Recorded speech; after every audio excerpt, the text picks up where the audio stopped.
We know what an observer does from a point of view of quantum physics, but we don't know who or what the observer actually is. Doesn't mean we haven't tried to find an answer. We've looked. We've gone inside of your head. We've gone into every orifice you have to find something called an observer, and there's nobody home. There's nobody in the brain. There's nobody in the cortical regions of the brain. There's nobody in the subcortical regions or the limbic regions of the brain. There's nobody there called an observer. And yet we all have this experience of being something called an observer, observing the world out there. Is this the observer, and which is so intricate to understanding the wacky, weird world of quantum particles and how they react? Is this, then, the observer? In my modeling, the observer is the spirit inside the four-layered biobody suit. And so it's like the ghost in the machine. It is the consciousness that's driving the vehicle. And it is observing the surround. The four layers of the biobody suit have all kinds of sensory systems to pick up signatures from the surround.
In Washington, D.C., the so-called murder capital of the world, there was a big experiment in the summer of 1993 where 4,000 volunteers came from 100 countries to collectively meditate for long periods of time throughout the day.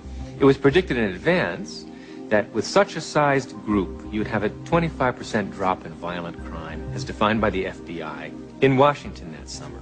Well, the chief of police went on television saying that, look, it's going to take 2 feet of snow to reduce crime by 25% in Washington, D.C. this summer. But by the end, the police department became a collaborator and author of this study because the results, in fact, showed a 25% drop in violent crime in Washington, D.C., which we could predict on the basis of 48 previous studies that had already been done on a smaller scale. This leads naturally to wonder, are people affecting the world of reality that they see? You betcha they are. Every single one of us affects the reality that we see, even if we try to hide from that and play victim. We all are doing it. Just tell me where you are. Good. But hurry, will you, please, because these models are giving me a headache. 10 minutes!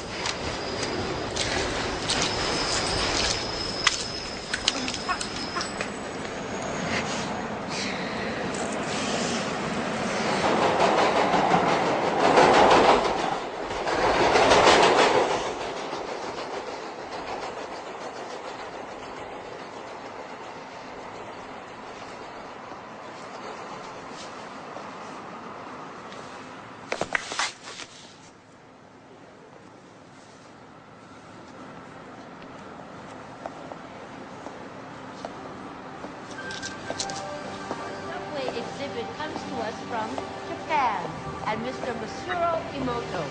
Mr. Emoto became terribly interested in the molecular structure of water and what affects it. Now, water is the most receptive of the 4 elements.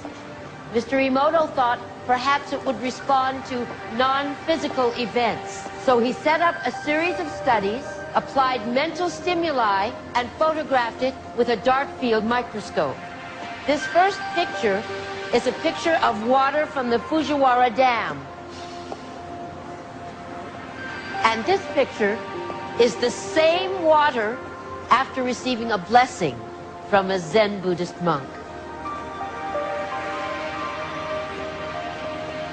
Now, in this next series of pictures, Mr. Emoto printed out words, taped them to bottles of distilled water, and left them out overnight. This first photograph is a picture of the pure distilled water, just the essence of itself. These subsequent photographs, as you can see, are each different. This is the chi of love. And we move along here to thank you. And you can see where he taped that to this bottle here. But if you read Japanese, you already knew that. Now, Mr. Emoto speaks of the thought or intent being the driving force in all of this. The science of how that actually affects the molecules is unknown, except to the water molecules, of course. And it's really fascinating when you keep in mind that 90% of our bodies are water.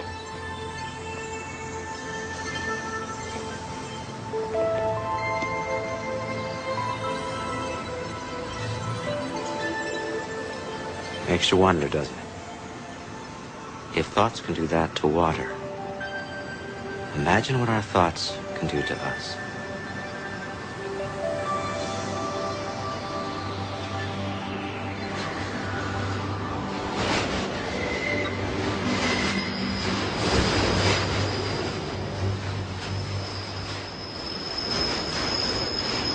Absolutely. Thought alone can completely change the body. Most people don't affect reality in a consistent, substantial way because they don't believe they can.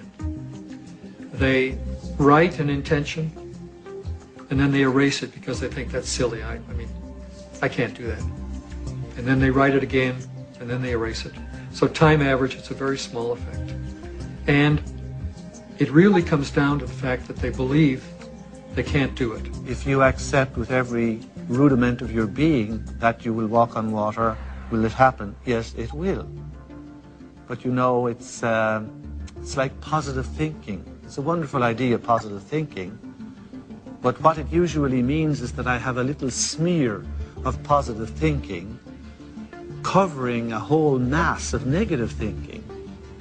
So thinking positive is not really thinking positive, it's just disguising the negative thinking that we have. When we think of things, then we make the reality more concrete than it is. And that's where we become stuck. We become stuck in the sameness of reality. Because if reality is concrete, obviously I'm insignificant. I cannot really change it. But if reality is my possibility of consciousness itself, then immediately comes the question of how can I change it? How can I make it better? How can I make it happier? You see how we are extending the image of ourselves? In the old thinking, I cannot change anything because I don't have any role at all in reality. Reality is already there. It's material objects moving in their own way from deterministic laws. And mathematics determines what they will do in a given situation. I, the experiencer, have no role at all. In the new view, yes, mathematics can give us something. It gives us the possibilities that all these movements can assume, but it cannot give us the actual experience that I'll be having in my consciousness. I choose that experience. And therefore, literally, I create my own reality. It may sound like a tremendous bombastic claim by some new agey without any understanding of physics whatsoever, but really quantum physics is telling us